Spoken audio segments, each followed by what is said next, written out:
Bonjour et bienvenue dans ce nouveau numéro de To Trail. Cette semaine, nous vous proposons de continuer de découvrir les résultats de l'étude MetaRun. Souvenez-vous, l'année dernière, une grande étude avait été menée lors de la dernière édition du Grand Raid par des médecins des urgences de Belle-Pierre, emmenés par le docteur Sudrial et Bertrand Plaisancier, interne en médecine. Une centaine de coureurs volontaires ont été suivis pendant plusieurs semaines après leur diagonale. Le but, analyser leur sang pour identifier le comportement de certaines molécules dans l'organisme pendant l'épreuve et surtout après, lors de la phase de récupération. 19 éléments du sang ont été étudiés. La semaine dernière, on a vu que les résultats sur le sélénium notamment étaient très encourageants. Cette semaine, nous nous intéresserons aussi à d'autres éléments aux données significatives comme par exemple la vitamine B12. La vitamine B12, chiffre très intéressant auquel on ne s'attendait pas du tout. On pensait plus à la B9 mais pas à la B12. Et alors là, c'est exactement comme le taux de sélénium, c'est-à-dire que les gens qui ont un taux de vitamine B12 avant le départ qui est plus élevé, finissent mieux la course que les gens qui ont un taux de vitamine B12 plus bas. Par contre, là, ce qui est vraiment probant, c'est que il n'y a pas comme le sélénium, une chute vertigineuse et puis après une remontée, c'est que on voit que le taux, quoi qu'il arrive, entre les finishers et non-finishers, le delta est toujours le même entre les deux, c'est-à-dire qu'il y a toujours une différence entre les finishers et non-finishers. Donc là, par contre, on aura vraiment envie de croire que plus on a un taux de vitamine B12, mieux on est préparé pour la course. Le taux de vitamine B12 dans le sang dépend directement du régime alimentaire. La vitamine B12 est en effet très courante, on la trouve dans les viandes rouges et les abats, certains poissons plutôt gras et les fruits de mer. Mais ce taux peut bien sûr être augmenté avec la supplémentation. La B12, elle est, voilà, il faudrait supplémenter en vitamine B12 avant ou du moins pendant les entraînements parce que a priori on finit mieux quand on a un taux de vitamine B12 plus élevé. Donc là, la supplémentation en vitamine B12, et alors en plus il n'y a aucune contre-indication à la prise de vitamines parce que toutes les vitamines que vous ingérez en trop, de toute façon vous les urinez. Autre élément bien connu pour lequel les résultats de l'étude ont montré une diminution significative au cours de l'effort des grands raiders, le fer. Naturellement, c'est normal, on détruit des globules rouges en les écrasant en courant en continu. Donc on a un stock de fer qui diminue.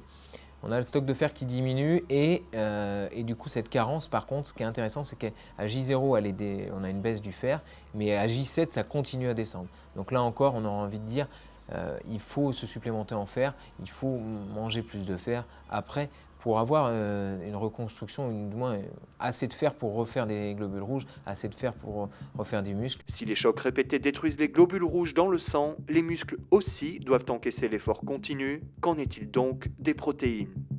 Les gens qui consomment des protéines pendant la course et pendant les entraînements finissent mieux les grands raids, donc soit ils le finissent plus rapidement, soit ils le finissent tout simplement par rapport à ceux qui n'en consomment pas. Donc les protéines sont vraiment un marqueur, ce qui est complètement logique quand on réfléchit de façon physiologique pure. Là, sur un effort qui dure entre 24 et 67 heures, forcément on a une destruction musculaire, forcément il faudrait reconstruire du muscle alors qu'on est en train d'en détruire.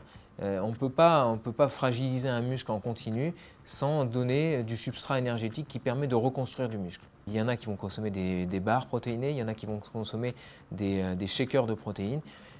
On n'a pas de recette, peu importe, mais toujours est-il qu'on est maintenant sûr que ça avait été aussi montré dans d'autres études.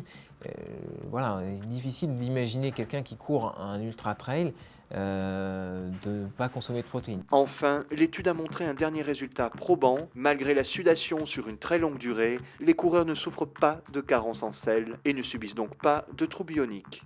Ça, c'est un des résultats phares et forts de l'étude. C'est le trail n'est pas dangereux pour la santé. Voilà, il faut bien le rappeler. On est complètement adapté à ça.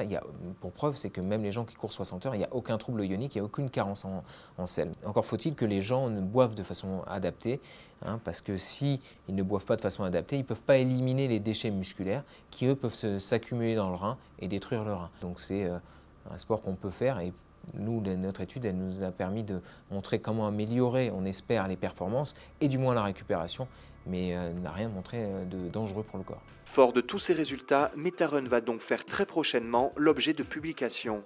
Suivront logiquement d'autres études complémentaires dont certaines seront menées par la même équipe pour que l'ensemble des résultats soient corroborés et approfondis. Ces résultats, on va les publier. Ça, voilà, on va tout faire pour que ce soit dans des revues qui soient les plus lues possibles et par les professionnels du sport, par les physiologistes, pour donner des pistes de recherche à d'autres, pour améliorer la récupération, je l'espère.